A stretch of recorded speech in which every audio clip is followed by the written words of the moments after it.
அதிகாரம் 9.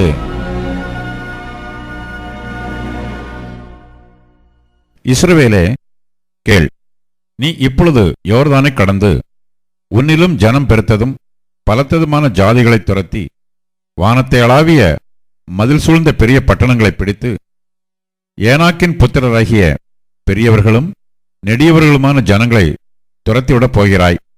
இவர்கள் செய்தியை நீ அறிந்து ஏனாக் புத்திரருக்கு முன்பாக நிற்பவன் யார் என்று சொல்லப்படுவதை நீ கேட்டிருக்கிறாய். உன் தேவனாகிய கர்த்தர் உனக்கு முன்பாக கடந்து போகிறவர் என்பதை இன்று அறியக்கடவாய். அவர் பட்சிக்கிற அக்கினியைப் போல அவர்களை அழிப்பார்.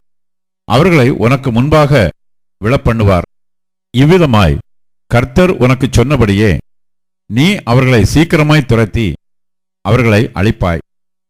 உன் தேவனாகிய கர்த்தர் அவர்களை உனக்கு முன்பாக துரத்துகையில் நீ உன் இருதயத்திலே என் நீதியின் நிமித்தம் இந்த தேசத்தை சுதந்திரித்துக் கொள்ளும்படி கர்த்தர் என்னை அழைத்து வந்தார் என்று சொல்லாயாக. அந்த ஜாதிகளுடைய ஆகாமியத்து நிமித்தமே கர்த்தர் அவர்களை உனக்கு முன்பாக துரத்தி விடுகிறார். உன் நீதியின் நிமித்தமும் உன் இருதயத்தினுடைய உத்தமத்தின் நிமித்தமும் நீ அவர்கள் தேசத்தை சுதந்திரிக்கும்படி பிரவேசிப்பதில்லை. அந்த ஜாதிகளுடைய ஆகாமியத்தின் நிமித்தமாகவும் ஆபிரகாம், ஈசாக்கு, யாக்கோபு என்னும் உன் பிதாக்களுக்கு கர்த்தர் ஆணையிட்டு சொன்ன வார்த்தையை நிறைவேற்றும்படியாகவும் உன் தேவனாகிய கர்த்தர் அவர்களை உனக்கு முன்பாக துரத்தி விடுகிறார். ஆகையால் உன் நீதியின் நிமித்தம் உன் தேவனாகிய கர்த்தர் உனக்கு அந்த நல்ல தேசத்தை சுதந்திரிக்க கொடார் என்பதை அறிய கடவாய். நீ வணங்கா கழுத்துள்ள ஜனம். நீ வனாந்திரத்தில் உன் தேவனாகிய கர்த்தருக்கு கடும் கோபம் உண்டாக்கினதை நினை, அதை மறவாயாக. நீங்கள் எகிப்து தேசத்திலிருந்து புறப்பட்ட நாள் முதல் இவ்விடத்தில் வந்து சேரும் மட்டும் கர்த்தருக்கு விரோதமாய் கலகம் பண்ணினீர்கள்.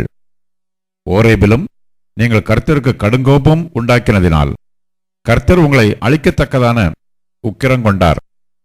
கர்த்தர் உங்களோட பண்ணின உடன்படிக்கை பலகைகளாகிய கற்பலகைகளை பெற்றுக்கொள்ளும்படி நான் மலையில் ஏறினபோது 40 நாள் இரவும் பகலும் மலையில் தங்கி அப்பம் புசியாமலும் தண்ணீர் குடியாமலும் இருந்தேன். அப்பொழுது தேவனுடைய விரலினால் எழுதியிருந்த 2 கற்பலகைகளை கர்த்தர் என்னிடத்தில் ஒப்புக் கொடுத்தார். சபை கூடியிருந்த நாளில் கர்த்தர் மலையிலே அக்கினியின் நடுவிலிருந்து உங்களுடனே பேசின வார்த்தைகளின்படியே அவைகளில் எழுதியிருந்தது. இரவும் பகலும் 40 நாள் முடிந்து கர்த்தர் எனக்கு அந்த உடன்படிக்கையின் 2 கற்பலகைகளை கொடுக்கிற போது கர்த்தர் என்னை நோக்கி, நீ எழுந்து சீக்கிரமாய் இவ்விடம் விட்டு இறங்கிப்போ. நீ எகிப்திலிருந்து அழைத்து கொண்டு வந்த உன் ஜனங்கள் தங்களை கெடுத்துக் கொண்டார்கள்.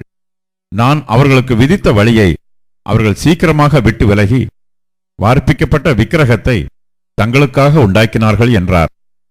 பின்னும் கர்த்தர் என்னை நோக்கி, இந்த ஜனங்களை பார்த்தேன், அது வணங்கா கழுத்துள்ள ஜனம். ஆகையால் நான் அவர்களை அழித்து அவர்கள் பேரை வானத்தின் கீழ் அற்றுப்போக பண்ணும்படி நீ என்னை விட்டுவிடு. அவர்களை பார்க்கிலும் உன்னை பலத்ததும் ஜனம் பெருத்ததுமான ஜாதியாக்குவேன் என்றார். அப்பொழுது நான் திரும்பி மலையிலிருந்து இறங்கினேன். மலையானது அக்கினி பற்றி எரிந்து கொண்டிருந்தது. உடன்படிக்கையின் 2 பலகைகளும் என் 2 கைகளில் இருந்தது. நான் பார்த்தபோது நீங்கள் உங்கள் தேவனாகிய கர்த்தருக்கு விரோதமாக பாவம் செய்து வார்ப்பிக்கப்பட்ட கன்றுக்குட்டியை உங்களுக்கு உண்டாக்கி கர்த்தர் உங்களுக்கு விதித்த வழியை சீக்கிரமாய் விட்டு விலகினதைக் கண்டேன். அப்பொழுது நான் என் 2 கைகளிலும் இருந்த அந்த 2 பலகைகளையும் ஓங்கி எறிந்து அவைகளை உங்கள் கண்களுக்கு முன்பாக உடைத்து போட்டேன்.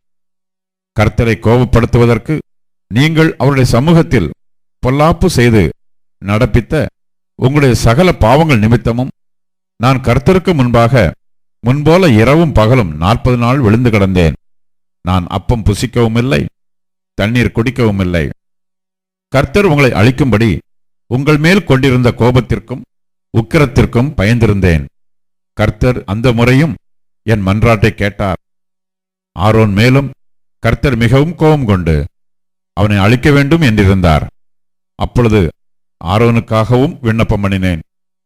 உங்கள் பாவக்கிரியையாகிய அந்த கன்றுக்குட்டியை நான் எடுத்து அக்கினியில் எரித்து அதை நொறுக்கி துளாய் போக மட்டும் அரைத்து அந்த தூளை மலையிலிருந்து ஓடுகிற ஆற்றிலே போட்டுவிட்டேன். தபேராவிலும் மாசாவிலும் கிப்ரோத் அத்தாவிலும் கர்த்தருக்கு கடும் கோபம் உண்டாக்கினீர்கள். நீங்கள் போய் நான் உங்களுக்கு கொடுத்த தேசத்தை சுதந்திரித்துக் கொள்ளுங்கள் என்று கர்த்தர் காதேஸ் பர்னேயாவிலிருந்து உங்களை அனுப்புகையிலும் நீங்கள் உங்கள் தேவனாகிய கர்த்தரை விசுவாசியாமலும் அவருடைய சத்தத்துக்கு செவிகொடாமலும் அவருடைய வாக்குக்கு விரோதமாய் கலகம் பண்ணினீர்கள். நான் உங்களை அறிந்த நாள் முதற்கொண்டு நீங்கள் கர்த்தருக்கு விரோதமாக கலகம் பண்ணுகிறவர்களாய் இருந்தீர்கள். கர்த்தர் உங்களை அழிப்பேன் என்று சொன்னபடியினால் நான் முன்போல் கர்த்தரின் சமூகத்தில் இரவும் பகலும் 40 நாள் விழுந்து கிடந்தேன். அப்பொழுது நான் கர்த்தரை நோக்கி பண்ணின விண்ணப்பமாவது, கர்த்தராகிய ஆண்டவரே, தேவரீர் உம்முடைய மகத்துவத்தினாலே மீட்டு பலத்த கையினால் எகிப்திலிருந்து கொண்டு வந்த உமது ஜனத்தையும் உமது சுதந்திரத்தையும் அழிக்காதிருப்பீராக. கர்த்தர் அவர்களுக்கு வாக்குத்தத்தம் பண்ணியிருந்த தேசத்தில் அவர்களை பிரவேசிக்க பண்ண கூடாமற் போனபடியினாலும் அவர்களை வெறுத்தபடியினாலும் அவர்களை வனாந்திரத்தில் கொன்று போடும்படிக்கே கொண்டு வந்தார் என்று நாங்கள் விட்டு புறப்படும்படி நீர் செய்த தேசத்தின் குடிகள் சொல்லாதபடிக்கு தேவரீர் இந்த ஜனங்களின் முரட்டாட்டத்தையும் இவர்கள் ஆகாமியத்தையும் இவர்கள் பாவத்தையும் பாராமல் உமது தாசராகிய ஆபிரகாம், ஈசாக்கு, யாக்கோபு என்பவர்களை நினைத்தருளும். நீர் உமது மகாபலத்தினாலும் ஓங்கிய புயத்தினாலும் புறப்பட பண்ணின இவர்கள் உமது ஜனமும் உமது சுதந்திரமுமாய் இருக்கிறார்களே என்று விண்ணப்பம் பண்ணினேன்.